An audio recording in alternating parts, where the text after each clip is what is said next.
আসসালামু আলাইকুম। বাংলাদেশে নিযুক্ত ভারতের হাই কমিশনার দীনেশ ত্রিবেদী, তাকে ভারত সরকার এখানে জয়েন করার যেদিন ভারত সরকার মানে আনুষ্ঠানিকভাবে তিনি যখন দায়িত্ব নিলেন, আমাদের রাষ্ট্রপতির কাছে পরিচয়পত্র পেশ করলেন, সেই দিনে তাকে ভারতীয় মন্ত্রিসভায় সদস্য হিসাবে মর্যাদা দিয়েছে।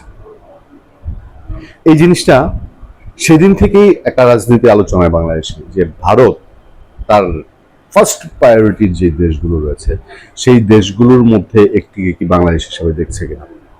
আপনারা খেয়াল করে দেখবেন, 24-5 আগস্টে যে ঘটনা ঘটে গেছে, অনেকে একে আওয়ামী লীগের পরাজয় বা শেখ হাসিনার পরাজয় এর পাশাপাশি ভারতের পরাজয় হিসেবে দেখেন। এর মূলত কারণ কিছু রয়েছে, সেই কারণগুলো হলো ভারত সরাসরি বাংলাদেশের রাজনীতি এবং নির্বাচনে হস্তক্ষেপ করেছিল বেশ কয়েকবার। তার মধ্যে 2014-তে ভারতের একেবারে পররাষ্ট্র সচিব সুজাতা সিং তিনি সরাসরি বাংলাদেশের রাজনীতিতে হস্তক্ষেপ করেন। 2018 নির্বাচনেও ভারত স্বীকৃতি দিয়েছিল, যে নির্বাচন সারা বাংলাদেশে এবং সারা পৃথিবীতে একটি প্রশ্নবিদ্ধ নির্বাচন, এটা বলার অপেক্ষা রাখে না। ফলে ভারতের জন্য 5 আগস্ট 2025 একটা ধাক্কা। যদিও কেউ কেউ দাবি করেন বা মনে করেন যে ভারত আগের থেকে জানতো, যদি জেনেও থাকে তারপরেও ভারত এখন পর্যন্ত তার সেই জেনে থাকাটাও কেউ অনেকটা ভুলভাবেই দেখছে কিনা, যে সেটা একটা ভুল হয়েছিল কিনা, যে ভারত 25-24 এসে ভারত ভুল করে ফেলেছিল বাংলাদেশ ইস্যুতে হ্যান্ডেল করতে গিয়ে।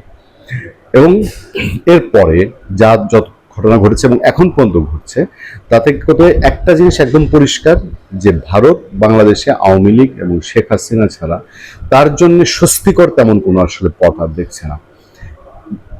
তারেক রহমান সরকারের 4 মাস চলে গেল এবং এই 4 মাস সময়ের মধ্যে যে আশানুরূপ উন্নতি আশা করা হয়েছিল ভারতের সাথে, পরিস্থিতি সেরকম হয়নি। বাংলাদেশের প্রধানমন্ত্রী প্রথম ভারতের প্রধানমন্ত্রীর কাছ থেকে আমন্ত্রণ পেলেও তিনি এখন পর্যন্ত ভারত সফর করেননি। এই পরিস্থিতিতে দীনেশ ত্রিবেদীকে কেন মন্ত্রীর মর্যাদা দেওয়া হলো, তার একটি ইন্টারভিউ প্রকাশ পেয়েছে এবং এই ইন্টারভিউটি নেওয়া হয়েছে বিনা সিকরি, বাংলাদেশের সাবেক রাষ্ট্রদূত, ভারতের সাবেক হাই কমিশনার বিনা সিকরি 2টা পয়েন্ট বলছেন যে কেন দীনেশ ত্রিবেদীকে ভারত এই মন্ত্রীর মর্যাদাটা দিল।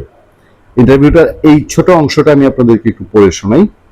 তার আগে আমি একটু রিকোয়েস্ট করি আপনাদেরকে, যে যারা এখন আমাদের চ্যানেল সাবস্ক্রাইব করেনি তারা একটু চ্যানেলটি সাবস্ক্রাইব করে নেবেন এবং লাইক এবং কমেন্ট দিয়ে আমাদের পাশে থাকবেন। মন্ত্রী মর্যাদা দেওয়া মানে দীনেশ ত্রিবেদীকে মন্ত্রী মর্যাদা দেওয়ার উদ্দেশ্য মূলত দুটি। প্রথমত, এটি প্রধানমন্ত্রীর সঙ্গে সরাসরি যোগাযোগের ইঙ্গিত দেয়। মানে একজন মন্ত্রী তো প্রধানমন্ত্রীর সঙ্গে সবসময় সরাসরি যোগাযোগ করতে পারেন, মন্ত্রিসভার বৈঠক হয়, নানান কিছু হয়। ফলে বলতে পারেন যে অনেকটা আপনার নরেন্দ্র মোদী চাচ্ছেন যে তার একজন দূতের মাধ্যমে বাংলাদেশ ইস্যুতে তিনি সরাসরি ডিল করবেন। কেন্দ্রীয় মন্ত্রিসভার সদস্য হিসাবে আপনার প্রধানমন্ত্রীর কাছে সরাসরি যাওয়ার সুযোগ থাকবে, পররাষ্ট্র সচিব বা পররাষ্ট্রমন্ত্রীর প্রশাসনিক ধাপ পেরিয়ে যেতে হবে না। মানে পররাষ্ট্র সচিব বা পররাষ্ট্রমন্ত্রীকে না জিজ্ঞেস করেও মন্ত্রী হিসাবে দীনেশ ত্রিবেদী সরাসরি নরেন্দ্র মোদীর সঙ্গে কথা বলতে পারবেন। দ্বিতীয়ত, এটি যে দেশে ওই রাষ্ট্রদূত দায়িত্ব পালন করবেন সেই দেশের প্রতি একটি বার্তা বহন করে, মানে বাংলাদেশের প্রতি একটি বার্তা বহন করে। এই ক্ষেত্রে ঢাকার উদ্দেশ্যে বার্তাটি খুবই স্পষ্ট।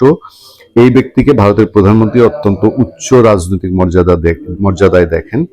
তিনি ওই দেশে বিশেষ ধরনের ভূমিকা পালন করবেন, শুধু মন্ত্রিসভার পর্যায়ের মন্ত্রী বা দেশটির প্রধানমন্ত্রীর সঙ্গে বৈঠক করবেন। মানে বাংলাদেশেও তিনি বৈঠক যদি করেন তাহলে মন্ত্রী পদমর্যাদা এবং প্রধানমন্ত্রীর সঙ্গে বৈঠক করবেন। এর নিচে স্টেজের সচিব পদমর্যাদার সাথে দীনেশ ত্রিবেদী বৈঠক করবেন না। আর তিনি যে বার্তা পৌঁছে দেবেন সেটিকে ভারতের প্রধানমন্ত্রী সরাসরি বার্তা হিসাবে ধরা হবে। এতে একটি বিশেষ মর্যাদা তৈরি হয় এবং আশা করা হয় বাংলাদেশ সেটিকে গ্রহণ ও স্বীকৃতি দেবে। মানে দীনেশ ত্রিবেদী যা বলবেন সেটা বাংলাদেশ সরকারকে বুঝে নিতে হবে যে সরাসরি ভারত সরকার বলতে ভারতের সরকার প্রধান নরেন্দ্র মোদীর কথা। ফলে দীনেশ ত্রিবেদীর বাংলাদেশের নিয়োগ কতটা তাৎপর্যপূর্ণ আপনারা নিশ্চয়ই বুঝতে পারছেন। ভালো থাকবেন, সুস্থ থাকবেন। আপনাদের সাথে আমি আতিক রহমান, পূর্ণিয়া।